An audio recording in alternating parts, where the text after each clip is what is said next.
Funding for this program is provided by additional funding provided by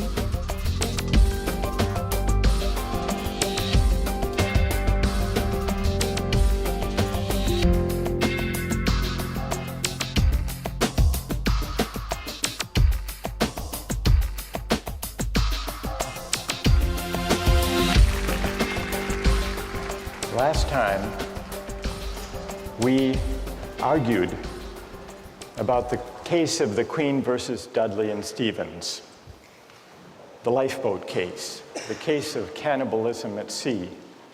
And with the arguments about the lifeboat in mind, the arguments for and against what Dudley and Stevens did in mind, let's turn back to the philosophy, the utilitarian philosophy of Jeremy Bentham.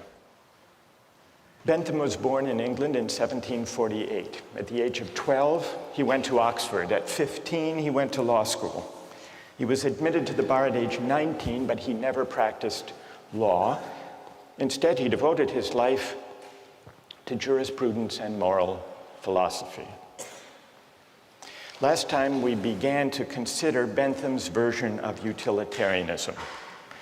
The main idea is simply stated, and it's this: the highest principle of morality, whether personal or political morality, is to maximize the general welfare, or the collective happiness, or the overall balance of pleasure over pain. In a phrase, maximize utility. Bentham arrives at this principle by the following line of reasoning. We're all governed by pain and pleasure. They are our sovereign masters, and so any moral system has to take account of them. How best to take account? By maximizing. And this leads to the principle of the greatest good for the greatest number. What exactly should we maximize? Bentham tells us happiness, or more precisely, utility. Maximizing utility is a principle not only for individuals, but also for communities and for legislators. What, after all, is a community? Bentham asks. It's the sum of the individuals who comprise it. And that's why, in deciding the best policy, in deciding what the law should be, in deciding what's just, citizens and legislators should ask themselves the question: if we add up all of the benefits of this policy and subtract all of the costs, the right thing to do is the one that maximizes the balance of happiness over suffering. That's what it means to maximize utility. Now, today, I want to see whether you agree or disagree with it. And it often goes, this utilitarian logic, under the name of cost-benefit analysis, which is used by companies and by governments all the time. And what it involves is placing a value, usually a dollar value, to stand for utility, on the costs and the benefits of various proposals.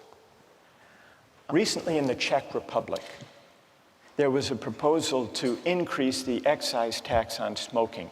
Philip Morris, the tobacco company, does huge business in the Czech Republic. They commissioned a study, a cost-benefit analysis of smoking in the Czech Republic. And what their cost-benefit analysis found was the government gains by having Czech citizens smoke. Now, how do they gain? It's true that there are negative effects to the public finance of the Czech government because there are increased healthcare costs for people who develop smoking-related diseases. On the other hand, there were positive effects, and those were added up on the other side of the ledger. The positive effects included, for the most part, various tax revenues that the government derives from the sale of cigarette products, but it also included healthcare savings to the government when people die early, pension savings, you don't have to pay pensions for as long, and also savings in housing costs for the elderly. And when all of the costs and benefits were added up, the Philip Morris study found that there is a net public finance gain in the Czech Republic of $147 million. And given the savings in housing and healthcare and pension costs, the government enjoys a savings of over $1,200 for each person who dies prematurely due to smoking. Cost-benefit analysis. Now, those among you who are defenders of utilitarianism may think that this is an unfair test. Philip Morris was pilloried in the press, and they issued an apology for this heartless calculation. You may say that what's missing here is something that the utilitarian can easily incorporate, namely, the value to the person and to the families of those who die from lung cancer. What about the value of life? Some cost-benefit analyses incorporate a measure for the value of life. One of the most famous of these involved the Ford Pinto case. Did any of you read about that? This was back in the 1970s. Do you remember what the Ford Pinto was, a kind of car? Anybody? It was a small car, a subcompact car, very popular. But it had one problem, which is the fuel tank was at the back of the car. And in rear collisions, the fuel tank exploded.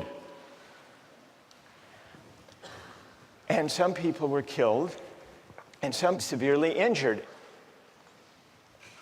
Victims of these injuries took Ford to court to sue.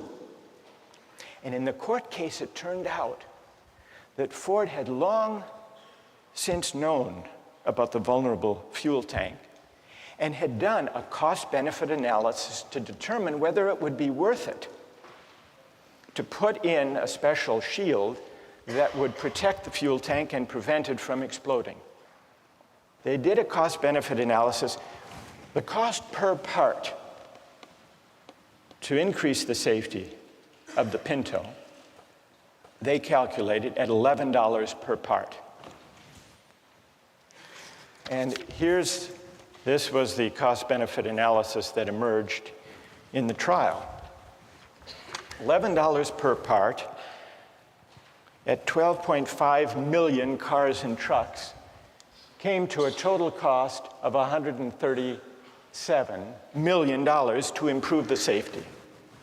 But then they calculated the benefits of spending all this money on a safer car, and they counted 180 deaths, and they assigned a dollar value, $200,000 per death.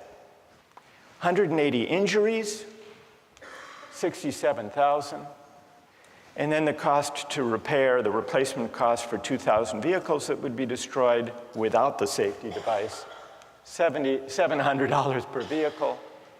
So the benefits turned out to be only $49.5 million, and so they didn't install the device.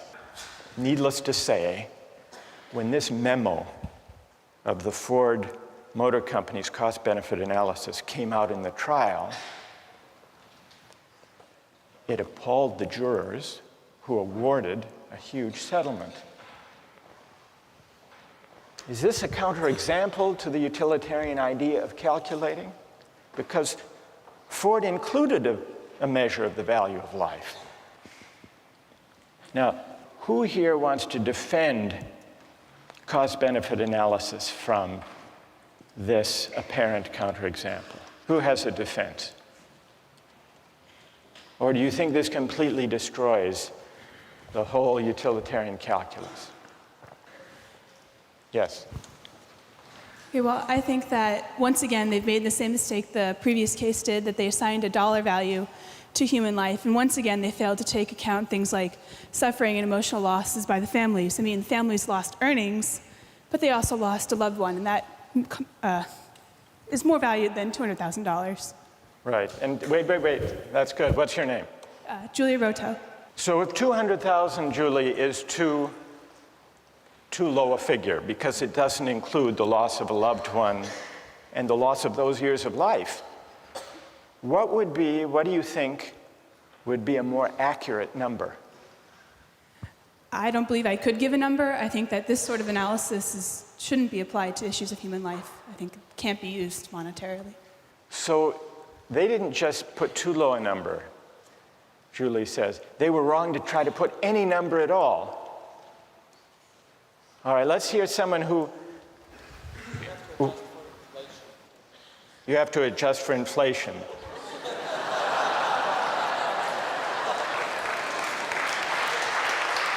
All right, fair enough.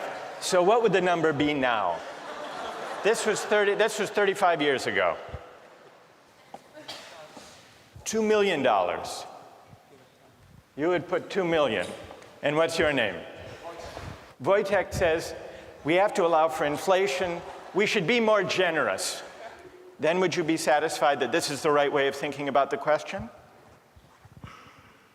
I guess, unfortunately, it is. There needs to be a number put somewhere. Like, I'm not sure what that number would be, but I do agree that there could possibly be a number put on human life. All right, so Wojtek says, and here he disagrees with Julie. Julie says we can't put a number on human life for the purpose of a cost-benefit analysis. Wojtek says we have to, because we have to make decisions somehow. What do other people think about this? Is there anyone prepared to defend cost-benefit analysis here? As accurate, as desirable? Yes? Go ahead. I think that if Ford and other car companies didn't use cost-benefit analysis, they'd eventually go out of business because they wouldn't be able to be profitable, and millions of people wouldn't be able to use their cars to get to jobs, to put food on the table, to feed their children. So I think that if cost-benefit analysis isn't employed, the greater good is sacrificed in this case. All right, let me add, what's your name? Raul? Raul. There was recently a study done about cell phone use by drivers when people are driving a car, and there's a debate whether that should be banned. Yeah. And the figure was that some 2,000 people die as a result of accidents each year using cell phones. And yet, the cost-benefit analysis, which was done by the Center for Risk Analysis at Harvard, found that if you look at the benefits of the cell phone use and you put some value on the life, it comes out about the same because of the enormous economic benefit of enabling people to take advantage of their time, not waste time, be able to make deals and talk to friends and so on while they're driving. Doesn't that suggest that it's a mistake to try to put monetary figures on questions of human life? Well, I think that if the great majority of people try to derive maximum utility out of a service like using cell phones and the convenience that cell phones provide, that sacrifice is necessary for satisfaction to occur. You're an outright utilitarian. Yes. Okay. All right, then one last question, Raul. Okay. And I put this to Wojtek. What dollar figure should be put on human life to decide whether to ban the use of cell phones? Well, I don't want to arbitrarily calculate a figure. I mean, right now, I think that... You want to take it under advisement? Yeah, I'll take it under advisement. But what, roughly speaking, would it be? You've got 2,300 deaths. Okay. You've got to assign a dollar value to know whether you want to prevent those deaths by banning the use of cell phones in cars. Okay. So, what would your hunch be? How much? 1 million? 2 million? 2 million was Wojtek's figure. Yeah. Is that about right? Maybe 1 million. 1 million? Yeah. You know, that's good. Thank you. Okay. So these are some of the controversies that arise these days from cost-benefit analysis, especially those that involve placing a dollar value on everything to be added up. Well, now I want to turn to your objections not necessarily to cost-benefit analysis specifically, because that's just one version of the utilitarian logic in practice today, but to the theory as a whole, to the idea that the right thing to do, the just basis for policy and law, is to maximize utility. How many disagree with the utilitarian approach to law and to the common good? How many agree with it? So more agree than disagree. So let's hear from the critics. Yes?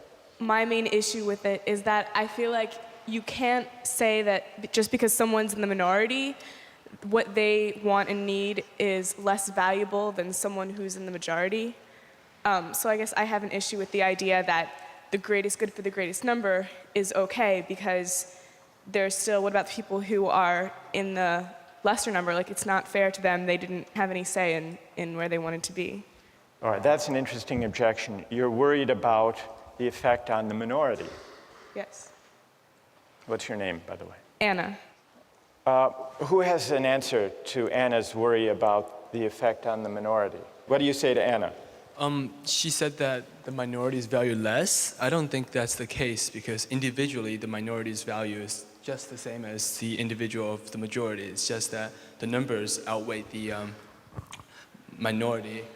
And I mean, at a certain point you have to make a decision, and I'm sorry for the minority, but sometimes it's for the general, for the greater good. For the greater good. Anna, what do you say? What's your name? Yangda. What do you say to Yangda? Yangda says you just have to add up people's preferences, and those in the minority do have their preferences weighed. Can you give an example of the kind of thing you're worried about when you say you're worried about utilitarianism violating the concern or respect due the minority? Okay. Can you give an example? So, well, with any of the cases that we've talked about, like for the shipwreck one, I think the boy who was eaten still had as much of a right to live as the other people, and just because he was the minority in that case, the one who maybe had less of a chance to keep living, that doesn't mean that the others automatically have a right to eat him just because it would give a greater amount of people the chance to live. So there may be certain rights that the minority members have, that the individual has, that shouldn't be traded off for the sake of utility? Yes. Yes, Anna? Yonda, this would be a test for you. Back in ancient Rome, they threw Christians to the lions in the Colosseum for sport. If you think how the utilitarian calculus would go. Yes, the Christian thrown to the lion suffers enormous, excruciating pain. But look at the collective ecstasy of the Romans. Yonda.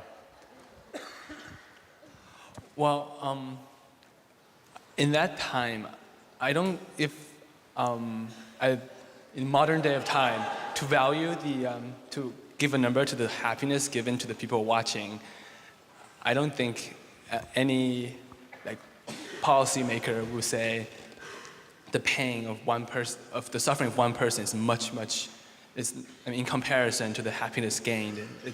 No, but you have to admit that if there were enough Romans delirious enough with happiness, it would outweigh even the most excruciating pain of a handful of Christians thrown to the lion. So we really have here two different objections to utilitarianism.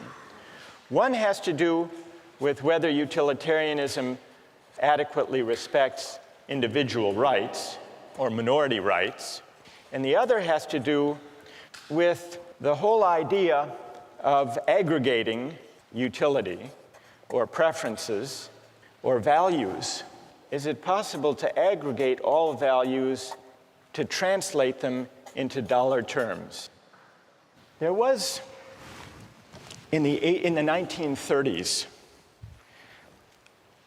a psychologist who tried to address this second question. He tried to prove what utilitarianism assumes, that it is possible to translate all goods, all values, all human concerns into a single uniform measure. And he did this by conducting a survey of young recipients of relief. This was in the 1930s. And he gave them a list of unpleasant experiences. And he asked them, how much would you have to be paid to undergo the following experiences? And he kept track. For example, how much would you have to be paid to have one upper front tooth pulled out? Or how much would you have to be paid to have one little toe cut off? Or to eat a live earthworm 6 inches long? Or to live the rest of your life on a farm in Kansas? Or to choke a stray cat to death with your bare hands? Now, what do you suppose was the most expensive item on that list? Kansas?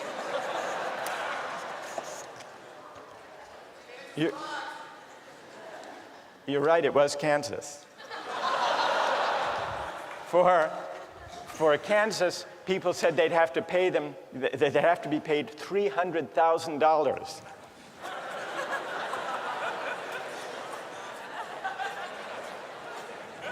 What do you think was the next most expensive? Not the cat. Not the tooth. Not the toe. The worm.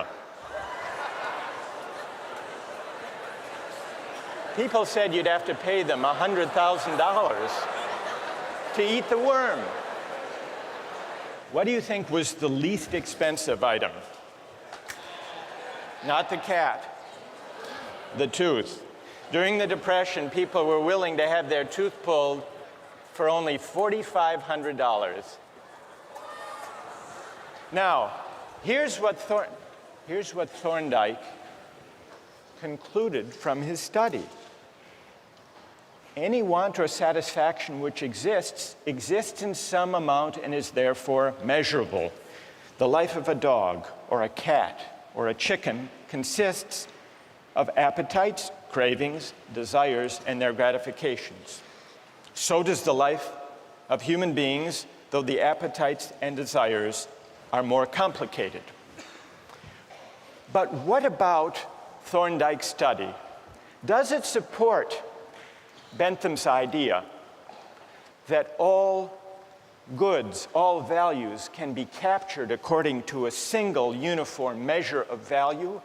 Or does the preposterous character of those different items on the list suggest the opposite conclusion, that maybe, whether we're talking about life or Kansas or the worm, maybe the things we value and cherish can't be captured according to a single uniform measure of value? And if they can't, what are the consequences for the utilitarian theory of morality? That's a question we'll continue with next time.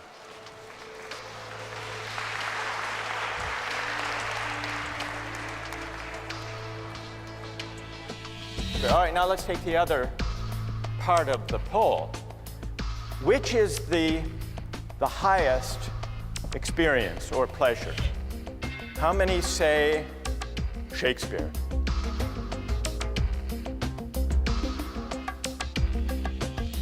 How many say Fear Factor?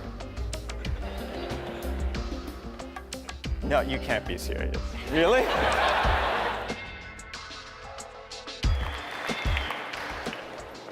Last time we began to consider some objections to Jeremy Bentham's version of utilitarianism. People raised two objections in the discussion we had. The first was the objection, the claim, that utilitarianism, by concerning itself with the greatest good for the greatest number, fails adequately to respect individual rights. Today we have debates about torture and terrorism. Suppose a suspected terrorist was apprehended on September 10th, and you had reason to believe that the suspect had crucial information about an impending terrorist attack that would kill over 3,000 people, and you couldn't extract the information. Would it be just to torture the suspect to get the information? Or do you say, no, there is a categorical moral duty of respect for individual rights? In a way, we're back to the questions we started with about trolley cars and organ transplants. So that's the first issue. And you remember we considered some examples of cost-benefit analysis. But a lot of people were unhappy with cost-benefit analysis when it came to placing a dollar value on human life.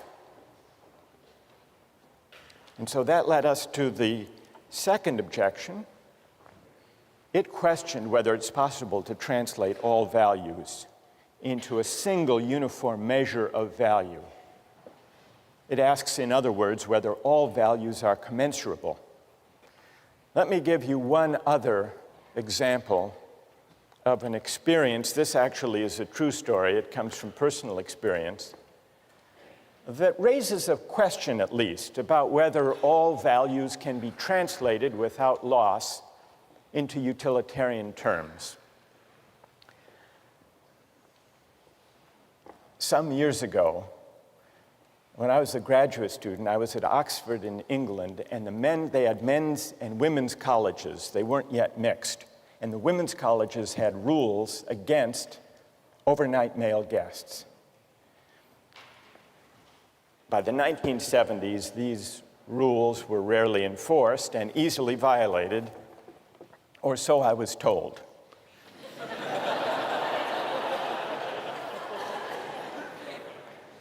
By the late 1970s, when I was there, pressure grew to relax these rules, and it became the subject of debate among the faculty at St. Anne's College, which was one of these all-women's colleges. The older women on the faculty were traditionalists. They were opposed to change on conventional moral grounds. But times had changed, and they were embarrassed to give the true grounds for their objection. And so they translated their arguments into utilitarian terms. If men stay overnight, they argued, the costs to the college will increase. How, you might wonder? Well, they'll want to take baths, and that'll use up hot water, they said. Furthermore, they argued, we'll have to replace the mattresses more often. The reformers met these arguments by adopting the following compromise. Each woman could have a maximum of 3 overnight male guests each week. They didn't say whether it had to be the same one or 3 different, provided, and this was the compromise, provided the guest paid 50 pence to defray the cost to the college. The next day, the national headline in the national newspaper read, St. Anne's girls 50 pence a night.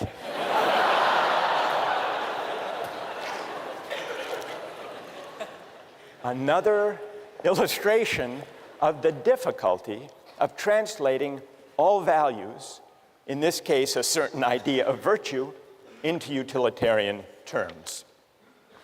So that's all to illustrate the second objection to utilitarianism, at least the part of that objection that questions whether utilitarianism is right to assume that we can assume the uniformity of value, the commensurability of all values, and translate all moral considerations into dollars or money. But there is a second aspect to this worry about aggregating values and preferences. Why should we weigh all preferences that people have without assessing whether they're good preferences or bad preferences? Shouldn't we distinguish between higher pleasures and lower pleasures? Now, part of the appeal of not making any qualitative distinctions about the worth of people's preferences, part of the appeal is that it is non-judgmental and egalitarian. The Benthamite utilitarian says, everybody's preferences count, and they count regardless of what people want, regardless of what makes different people happy. For Bentham, all that matters, you'll remember, are the intensity and the duration of a pleasure or pain. The so-called higher pleasures or nobler virtues are simply those, according to Bentham, that produce stronger, longer pleasure. He had a famous phrase to express this idea: the quantity of pleasure being equal, pushpin is as good as poetry. What was pushpin? It was some kind of a child's game, like tiddlywinks. Pushpin is as good as poetry, Bentham says. And lying behind this idea, I think, is the claim, the intuition, that it's a presumption to judge whose pleasures are intrinsically higher or worthier or better. And there is something attractive in this refusal to judge. After all, some people like Mozart, others Madonna. Some people like ballet, others bowling. Who's to say, a Benthamite might argue, who's to say which of these pleasures, whose pleasures, are higher, worthier, nobler than others? But is that right? This refusal to make qualitative distinctions. Can we altogether dispense with the idea that certain things we take pleasure in are better or worthier than others? Think back to the case of the Romans in the Colosseum. One thing that troubled people about that practice is that it seemed to violate the rights of the Christian. Another way of objecting to what's going on there is that the pleasure that the Romans take in this bloody spectacle, should that pleasure, which is a base, kind of corrupt, degrading pleasure, should that even be valorized or weighed in deciding what the general welfare is?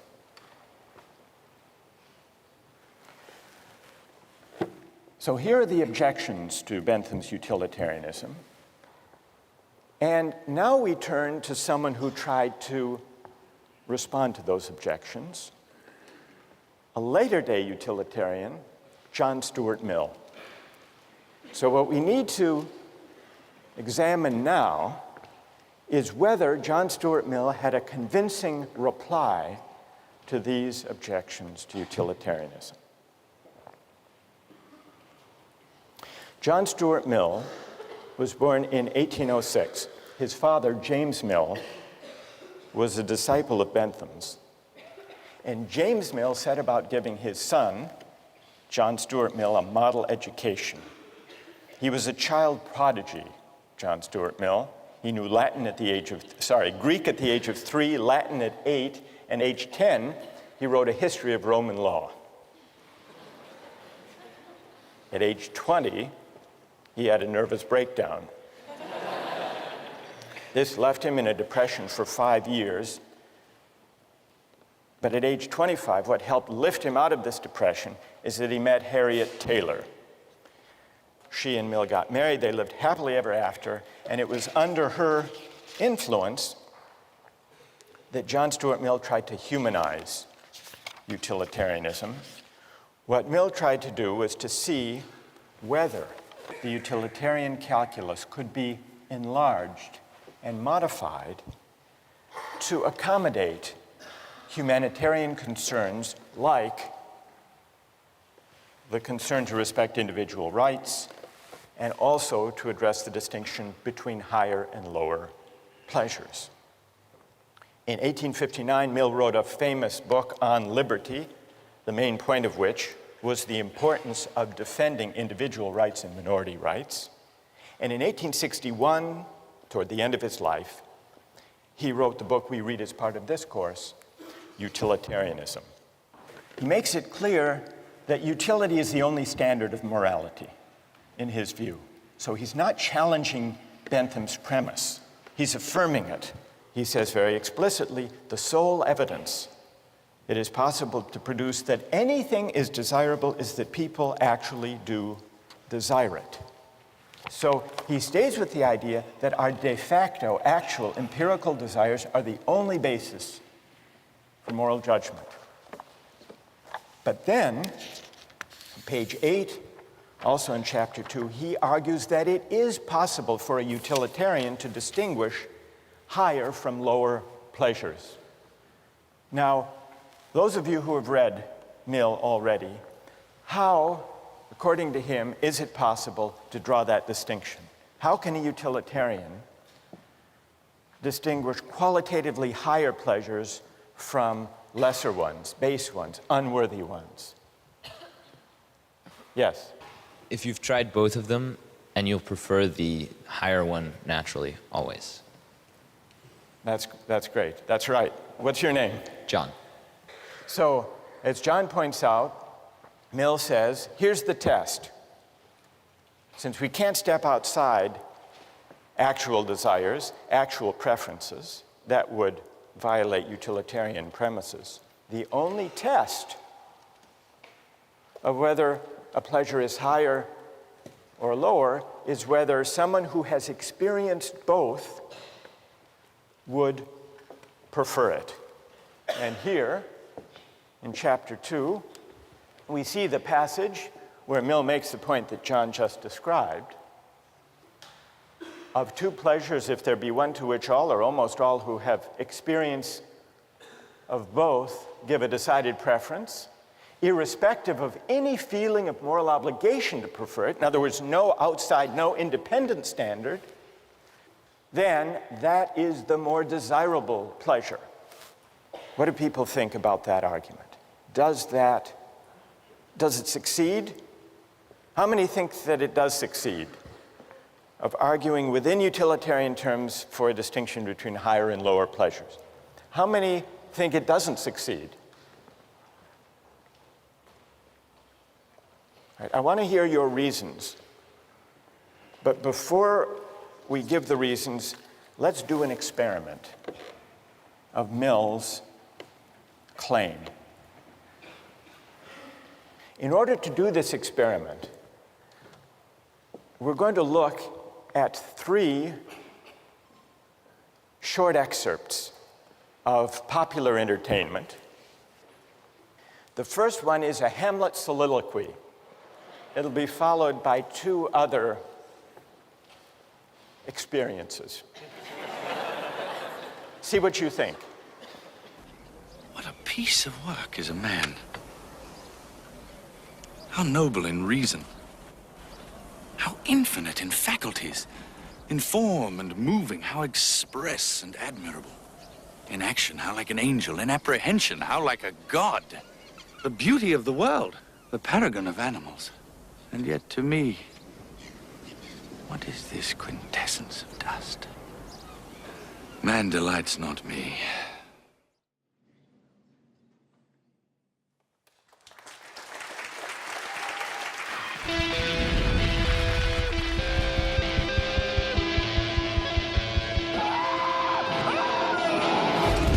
Imagine a world where your greatest fears become reality. Ah, they're biting me! Each show, 6 contestants from around the country battle each other in 3 extreme stunts. These stunts are designed to challenge the contestants both physically and mentally. 6 contestants, 3 stunts, 1 winner. Fear Factor.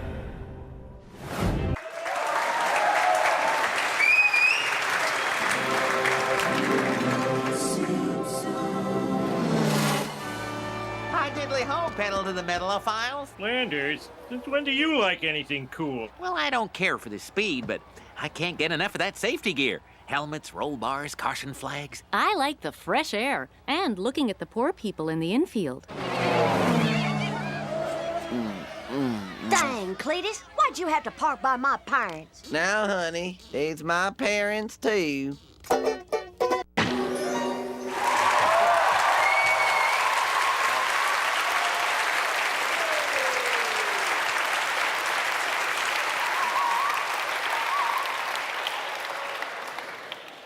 I don't even have to ask which one you like most. The Simpsons, how many like The Simpsons most? How many Shakespeare? What about Fear Factor? How many preferred Fear Factor? Really? People overwhelmingly like The Simpsons better than Shakespeare. All right, now let's take the other part of the poll. Which is the highest experience or pleasure? How many say Shakespeare?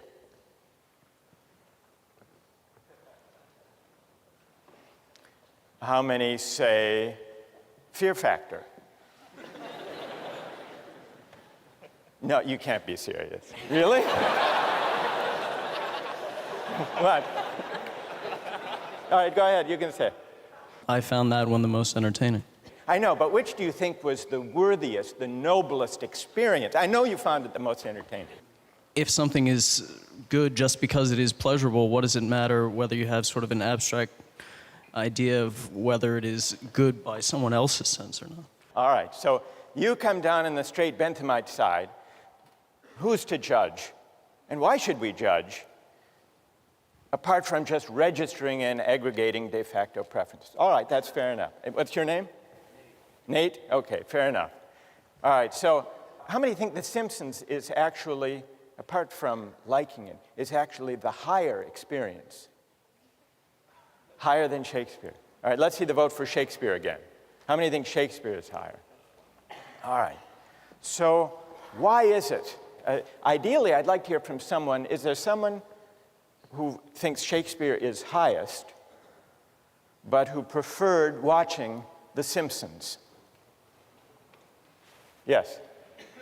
Like, I guess just sitting watching The Simpsons, it's entertaining because they make jokes and they make us laugh, but like, someone has to tell us that Shakespeare was this great writer. We had to be taught how to read him, how to understand him. We had to be taught how to kind of take in Rembrandt, how to analyze a painting. Well, what's your name? Anisha. Anisha, when you say someone told you that Shakespeare is better, right, are you accepting it on blind faith? You voted that Shakespeare is higher only because the culture tells you that or teachers tell you that, or do you actually agree with that yourself?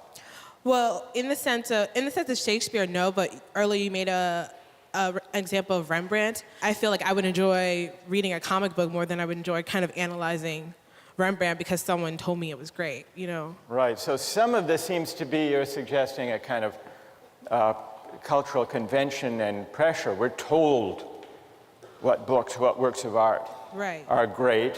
Who else? Yes.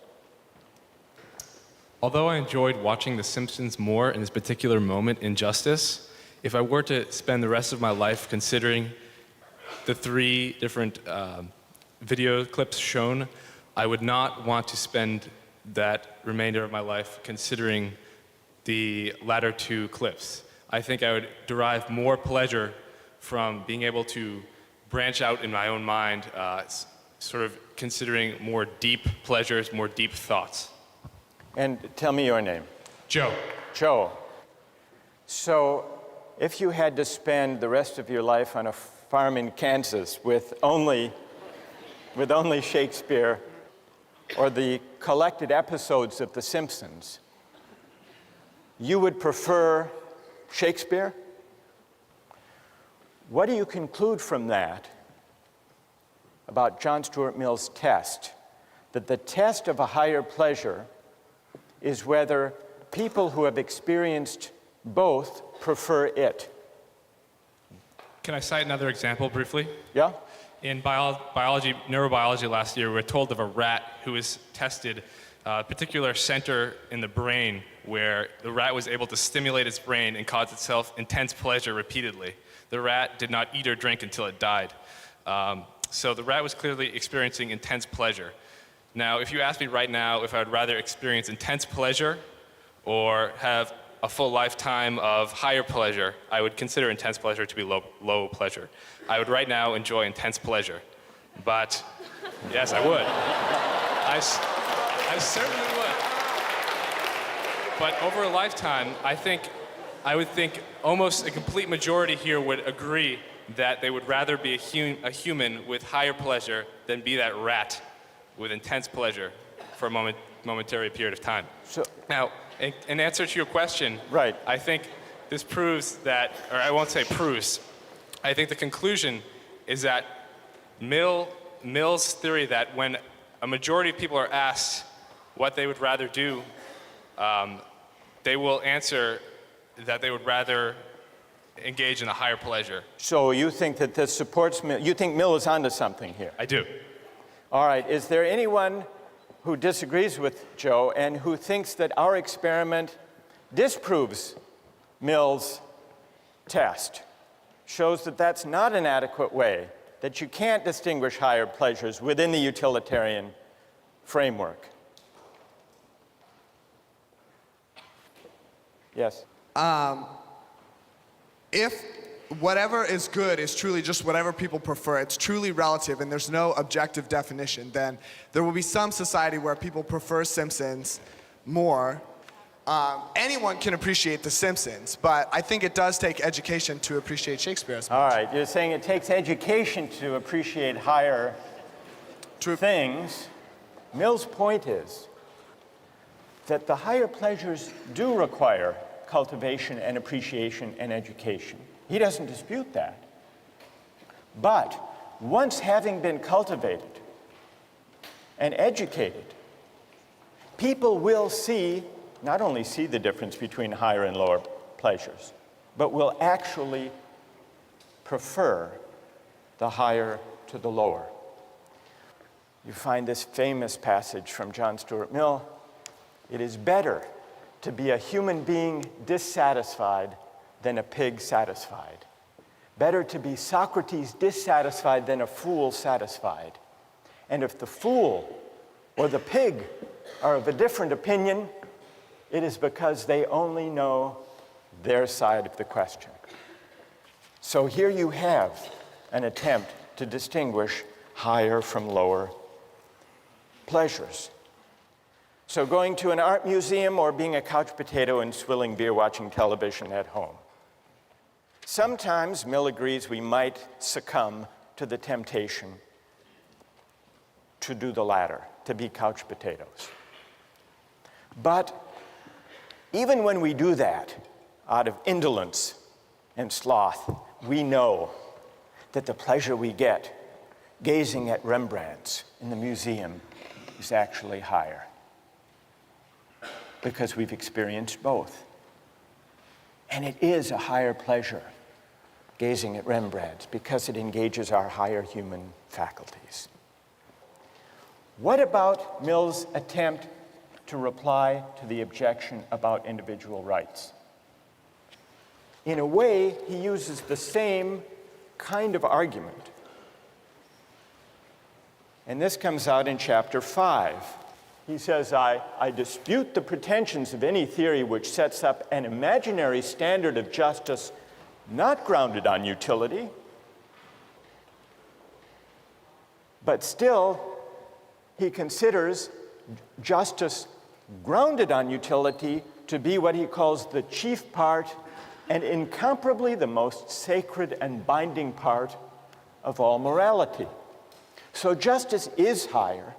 Individual rights are privileged, but not for reasons that depart from utilitarian assumptions. Justice is a name for certain moral requirements, which regarded collectively stand higher in the scale of social utility and are therefore of more paramount obligation than any others. So justice is sacred, it's prior, it's privileged, it isn't something that can easily be traded off against lesser things. But the reason is ultimately, Mill claims, a utilitarian reason once you consider the long-run interests of humankind, of all of us as progressive beings. If we do justice and if we respect rights, society as a whole will be better off in the long run. Well, is that convincing? Or is Mill actually, without admitting it, stepping outside utilitarian considerations in arguing for qualitatively higher pleasures and for sacred or specially important individual rights? We haven't fully answered that question, because to answer that question in the case of rights and justice will require that we explore other ways, non-utilitarian ways of accounting for the basis of rights, and then asking whether they succeed. As for Jeremy Bentham, who launched utilitarianism as a doctrine in moral and legal philosophy, Bentham died in 1832 at the age of 85. But if you go to London, you can visit him today, literally. He provided in his will that his body be preserved, embalmed, and displayed in the University of London, where he still presides in a glass case with a wax head, dressed in his actual clothing. You see, before he died, Bentham addressed himself to a question consistent with his philosophy. Of what use could a dead man be to the living? One use, he said, would be to make one's corpse available to the study of anatomy. In the case of great philosophers, however, better yet, to preserve one's physical presence in order to inspire future generations of thinkers. You want to see what Bentham looks like? Stuffed? Here's what he looks like. There he is.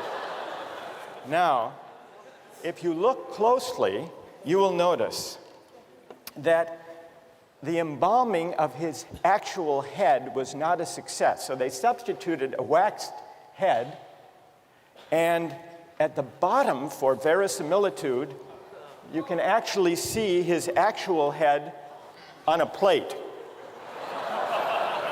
You see it? Right there. So, what's the moral of the story? The moral of the story,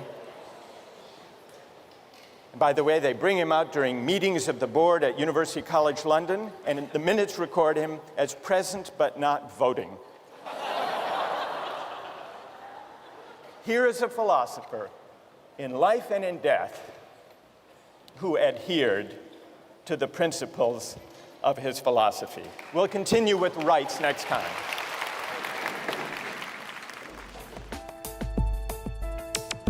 Don't miss the chance to interact online with other viewers of Justice. Join the conversation, take a pop quiz, watch lectures you've missed, and learn a lot more. Visit justiceharvard.org. It's the right thing to do.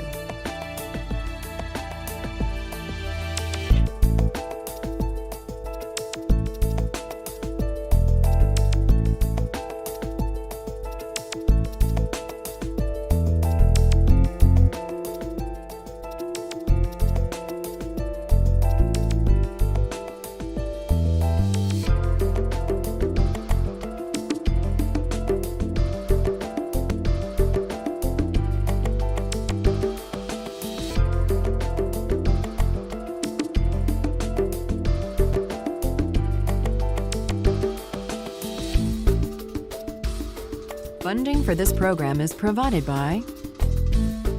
Additional funding provided by